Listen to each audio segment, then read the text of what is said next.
دیدشو میخوای بازو بسته کنی، حالت 5 که جلوترین حالتشه 2 تا پایینه.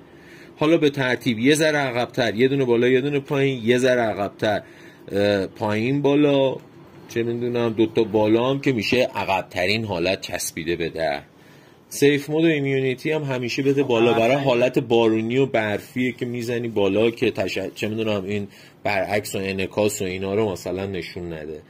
این مهمه. اینا نگاه کن، این وسط یه دونه پیچ داره، یه دونه هم اینجا پیچ داره، درسته؟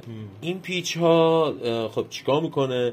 این وسطیه اون چشم موشن که نارنجی رنگه رو عقب و جلو میکنه، هرچی به سمت عقربه های ساعت به چرخونی میره جلوتر، خلاف عقربه های ساعت موشن رو میاره عقبتر. این پیچ نارنجی